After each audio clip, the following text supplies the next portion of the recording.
Icubahiro Mana mushobora vyose, Mana dushira imbere muri vyose, ntituzohengeshanya kuko naza dushima ivyiza utugirira. Icubahiro n'ikibi cawe ibihe bidashira. Barundi kazi bakozi bakoresha. Ejo bukera tuzokwitabira ibirori vy'umunsi mukuru mpuzamakungu wahariwe abakozi n'akazi. Uwo munsi tuzohimbaza twisunze ca civugo cyo mwaka tuvuga tuti muri uyu mwaka w'umunyamwete murundi wese gira ico ukoze kugira ngo Uburundi bushike kwihangiro ry'igihugu giteye imbere. Ico civugo cunganirwa n'icivugo ca kuno kwezi kwa Rusama naje kaba kivuga kiti tugwiza umwimbu tuzirikane ihangiro ry'igihugu cifashe mu mwaka wa 2040 giteye imbere mu mwaka wa 2060. Barundi kazi bakozi bakoresha. Iyo tuvuze kugwiza umwimbu no kuvuga ko umuntu wese ategerezwa kurema itunga rishasha uko bukeye uko bwije. Muca mwumva rero ko uyu mwaka ari umwaka wo kwigiza kure ico cyose amazi umuntu bigatuma asubira inyuma mu bijanye n'ubutunzi canke akaguma hahandi. Dushaka ko umurundi wese yikubita gashi akaba umunyamwete kugira ngo ashike kuri ryahangiro ryo murundi wese kugira umwidegemvyo mu bijanye n'ubutunzi. Turifuza ko uyu mwaka wohera ata muntu agiteza amaboko.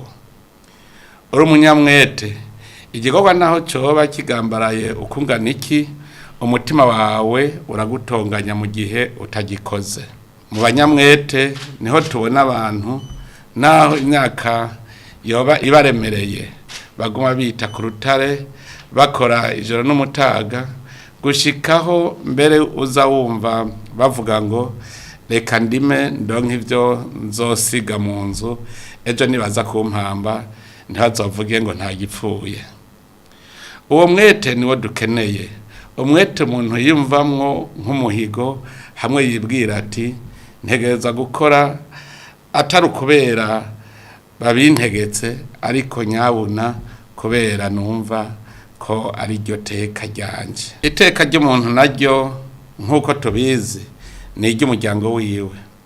Imiryango nayo yiha iteka n'igihugu cyose kiba kirose iteka kubera ko igihugu ari urufatangane rw'imiryango. Barundi kazi bakozi bakoresha.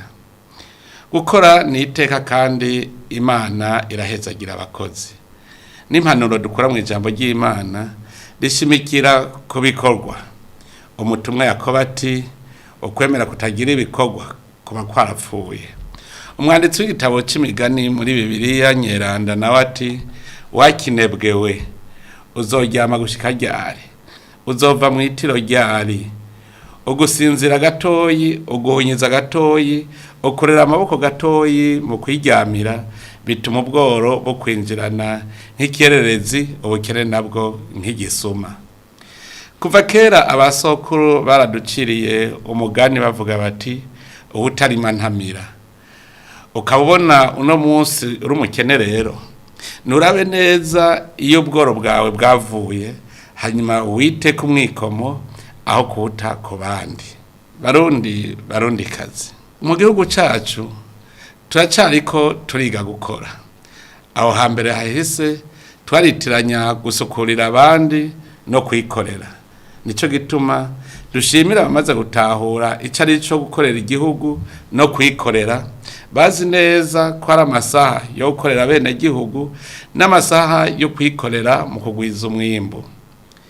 Abo nibo bariko batuma igihugu gihindura ishusho kuko ubukorera uwundi nta kindi atari gukorera inda gusa agafata casize.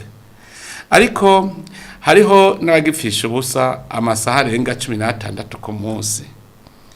Hakaba n'ababesha ngo bamaze amasaha 8 ku kazi naho bayamaze gusa aho akazi gakorerwa. Abo bamaze gutahura nibo bariko baremitunga, nibo kandi bahaye akazi abagenzi babo.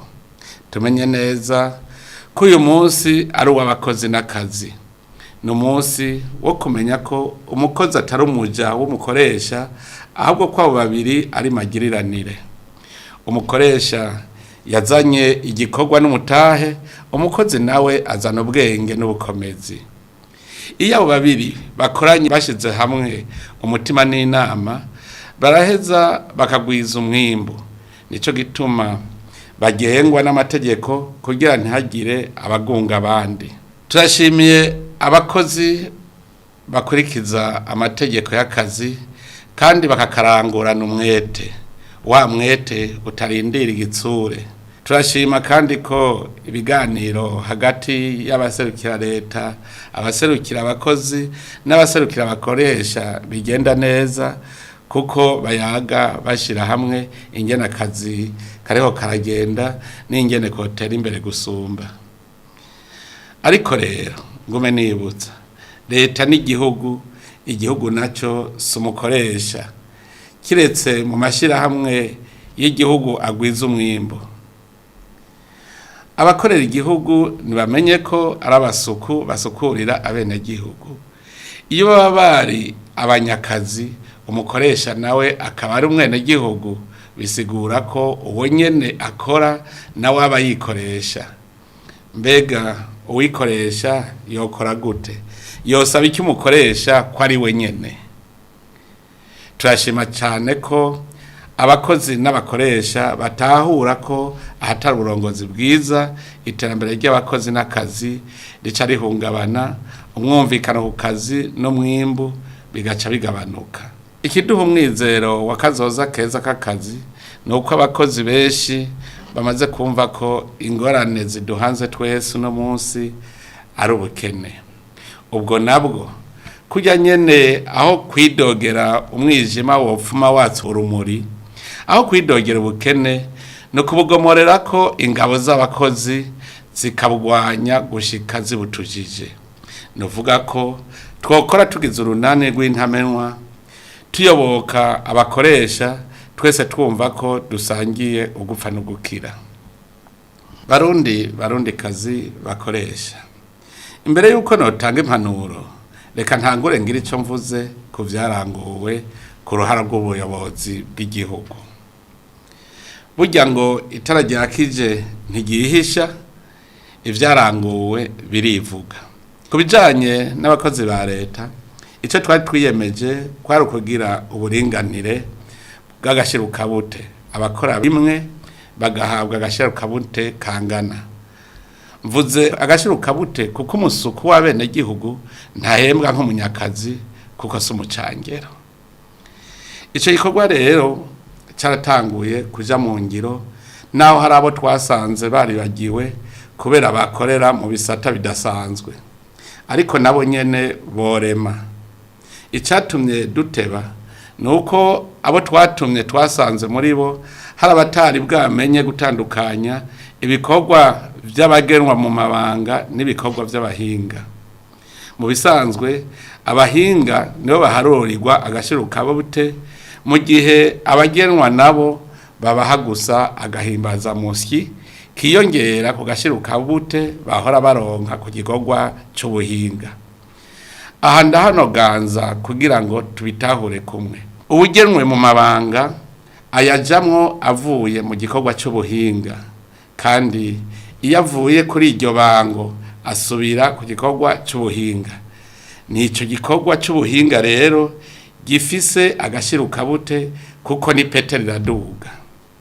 Ubu rero abijejwe bariko barasuzuma ivyo bikorwa by'ubuhinga muri ivyo bisata bidasanzwe kugira ngo bashinge agashirukabute kavyo. Ica kabiri kwari ukuherekeza abakukuruke ngo bagire ubuzima bari mu karuhuko k'izabukuru.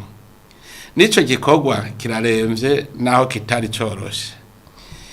Ivyigwa bigeze ku ntambwe ishimishije, igisigaye no kurondera uburyo leta yo kongerereza amashirahamwe atayaniriza kazoza abakozi.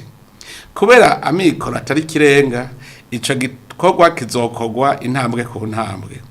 ubu tukaba turiko turaharura ibice kwijana by'agashirukabute bahora bahembwa vyoba biratangwa mu kurindira ko hatangwa agahembo kangana n'umushahara umukukuruke yaragezeko.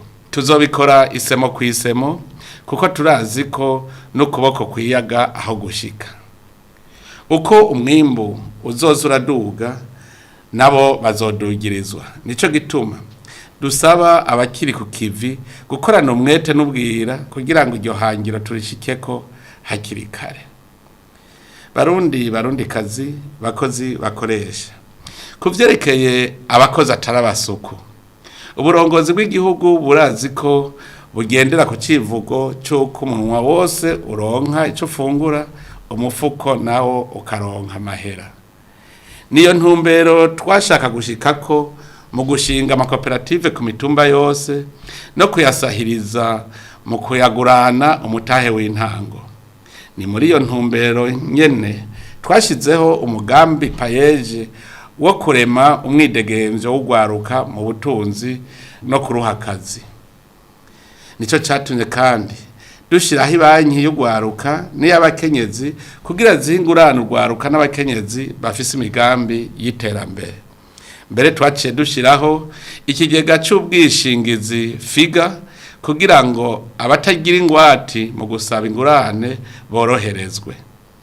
Mu gisata kijanye no kuronderera akazoza abenegihugu atawusigaye inyuma, imiryango yugarijwe n'ubukene ntiyibagiwe. Kugira nayironke inzira yo kwiteza imbere mu bikorwa, umugambi w'igihugu mera nk'abandi uheruka gukwiragizwa mu gihugu cyose. Ku ntara 18, 12 ziramaze kuroswa uburyo ku miryango yababa ibihumbi 100. Muri uwo mugambi mera nk'abandi, urugo rwose ruzoronka amafaranga ibihumbi 72 uko amezi abiri aheze. Turizeye yuko inyuma y'imyaka 4 ata murundi azoba cidoga ngo ndabuze ico nikenuza. Kubera utwo twigoro twose kuri uyu munsi uri hejuru, abantu benshi ntibidoga, mbere hariho uburere bavuga ko umukene ari kinebwe gusa kuko n'ubutagira umugambi araronka abamuha akazi. Ubu turahaye turabona inyishu kuvyo twifuza kuko utereje amaso ku mitumba urabona ko haci bibatsi kubera amazu y'amabati ariko aragwira ku bwishi. Ico ni kimenyetso kitabesha ko na Nyarucari yatanguye kuba umukire. Rega turazi ko atawubakisha amabati n'amatafari aturiye yarayo busa.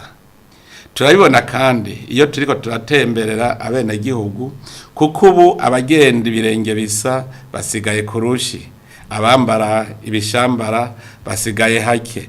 Mbere n'ingwara ziragabanuka uko bukeye uko bwije kubera benshi bafise ivyo bafungura. Biraboneka kandi ko n'abarundi bafise amahoro ku mutima kuko hatagira inzara ntihagira inzigo. Turashimishwa n'ibikorwa byo gwaruka kuko turabona ko bari ku kivi. Akabirya nta kazi na kamwe bagifata minenegwe. Kugwaruka gubu ifaranga ntirigira kamoto, barihiga aho riri hose kiretse kwiba. Mu myaka 4 umugambi payeje umaze waratumye igihugu cisununura, ugwaruka gwishi ruraronka n'akazi. Birahimbaye kubona mu gwaruka gwafashwe mu mugongo na payeje harimwo abatanguye gukabakaba mu ntoki umuriyaridi w'amafaranga y'amarundi. Turaterere intege abarundi bose kugira ngo baba bagwiza tunga, gutyo dushike rudatevye kuri ryahangiro y'umurundi ateye imbere. Abagwiza tunga bagiye imbere abandi mu kugira imigambi y'iterambere no gutanga akazi, ivyo basaba kugira umwimbu ugwire turabizi. Numuyaga nkuba kugira bahingure, n'amabarabara kugira ngo bashobore kunguruza ibidandazwa vyabo, ni kandi no koroherezwa mwirangorwa ry'imigambi yabo. Barundi kazi bakozi bakoresha. Uno musi rero umukozi wese yibaze kandi yishure. Mfisiki mbuziki kugira nkora ibikorwa biduhuza ubutunzi kugira nanje ntera imbere mere nk'abandi. Uburundi bubuziki kugira bumere nk'ibindi bihugu biteye imbere. Tuvuze ibihugu abagwizatunga baca bumva ko bahamagawe mu ba mbere. Noneho turavyibonera, turabona ko muri ku kivi mu myaka mike cyane mwarashinze amahinguriro mu ntara nyinshi z'igihugu mu bisata bitandukanye, haba mu vy'uburimyi, inyubako, amahoteli yakira ingenzi, guhingura ivyuma, ibinyobwa n'ibindi. Mwarahaye akazi abantu benshi, muratanga amakori n'amatagisi, muranasahiriza mu bikorwa bimwe bimwe mu vy'imibano nko kubaka canke gutanga ibikoresho mu mashure, amavuriro n'ibindi. Abene gihugu basanzwe nabo nyene bari ku kivi ndabashimiye. Baritaba ibikorwa vy'agatasi, ivy'impeshi n'ivyo mu myonga. Ubu mbere barateye iyindi ntambwe, basigaye barima no muci, igihe tuzi twese ko cyahora kirangwamwo ubunebwe, gusesagura mbere n'ingeso mbi nyinshi. Ubu n'abakozi b'ukuri n'abanyamwete. Naho biruko sinorangiza ntakebuye abataratahura ibidindiza iterambere ry'abantu. Ku bantu b'ibinebwe ngira mere nk'umutumwa Paul igihe yahimiriza Abanyatesalonika, kuko akari mu mpene niho kari no mu ntama. Niwe yavuze ati turumva yuko muri mwebwe harimwo abirirwa biyererera bakibera ngaho ntihagire ico bakora, ariko bakisuka mu vy'abandi. Turabategetse bene wacu, nimuhunge uwo muvukana wese yishinga kurera amaboko. Hagize umuntu adashaka gukora ntakaronke impembo, kandi no kurya ntakarye. Abo nibo batera ubukene mu gihugu. Namwe bakoresha, twarumvise ko hari muri mwebwe abarenganya abakozi bakorera amashirahamwe yanyu, mbere bamwe bakanka kubadeganiriza kazoza, abandi ntibabavuze, abandi nabo bakabirukana atamvo. Twarumvise kandi ko hariho utunenge mu mategeko amwe ntunganya akazi y'amashirahamwe atekanya ko umukenyezi agiye mu karuhuko ko kwibaruka aroswe igice cy'umushahara. Turashimishwa nuko indongozi zabaye koko indongozi mvyeyi z'ubuntu zitihuse kubishira mu ngiro. Turasavye abijejwe ko bokosora vuba bwango utunenge twoba turi mu mategeko ntunganya akazi n'agenga abakozi n'akazi abohera mu mugongo umukozi. Twarumvise ko gushika n'ubu hariho abakoresha batarategera akamaro k'amashirahamwe aranira agateka k'abakozi, ndetse badaha n'ijambo abo bakoresha. Nabo ndabategetse kubitegera no kuja inama n'ingingo, kuko umukozi si igikoresho bakoresha giheze bagatangaho. Umukozi n'umuntu yazanye umutahe w'ubwenge n'inkomezi kugira ngo mushire hamwe mugwize umwimbu. None rero ku mwimbu mwarose, umwe wese naronke ibimubereye, umwe wese atange ubushobozi bwiwe, umwe wese aronke ibijanye n'ico yakoze, naco kikaba kibonekera ku mwimbu. Mu mashirahamwe agwiza umwimbu y'igihugu, n'ubu ngirasubire gutera kamo abayarongoye. Mumenye ko ajya amashirahamwe atamutahe w'amahera mwayazanyemwo, nyene umutahe ni igihugu. Nico gituma mwobumbwa n'impembo yanyu, inyungu nayo ikaja gusahiriza mu vyankenerwa vya bene gihugu. Ntituze dusubire kumva mwakuyeko n'akavunji ku nyungu. Nimwaba mutaberewe n'impembo murabivugira ahabona, hanyuma tubitorera umuti. Dusavye amasendika y'ayo mashirahamwe kurikanura, muharanira inyungu z'igihugu, mudeme ku rutoki abanyuruza canke basesagura itunga ry'igihugu. Ku barundi bose iyo bava bakagera, mugume muzirikana ko muri uyu mwaka w'umunyamwete umurundi wese ahamagariwe kugira icyo akoze kugira Uburundi bushike kwihangiro ry'igihugu giteye imbere. Tuvuze iyo abarundi bava bakagera, tuba tuvuze n'abarishwi bakorera mu bindi bihugu. Nabo nyene bahamagariwe kuvoma batahana kugira bazoronke aho bazoshikira batashe. Barundi kazi mwese. Mu Giswahili abakurambere baramaze bati hudharau kazi hufa maskini. Kubatumva urwo rurimi ngo winenaguza akazi ugapfa uri ntaho nikora. Imbere yo gusozera ndasubiriye gukebura abarundi bose ngo musezerere burundu ibintu byo kunebagura akazi mufise. Uko kari kose gakore kuko akugaya hari abandi gatunze mu iteka ryabo. Ntihagire uwurera amaboko ngo yabuze icyo akora. Uwukora niko gutanga inyishu ku bibazo byose abarundi babaza bijanye n'amikoro make. Ni ngaha mbere nsozerereye nsubira kwipfuriza abakozi bose umunsi mukuru mwiza, muhimbaze mwibukanya ibikorwa bisigaye mutegerezwa gukora, maze mwihe intumbero nshasha izotuma umwaka uza nk'aya mango mushika ku mwimbu ugatera iteka n'igihugu cyose. Umunsi mukuru mwiza mwese, murakoze, Imana ibaheza.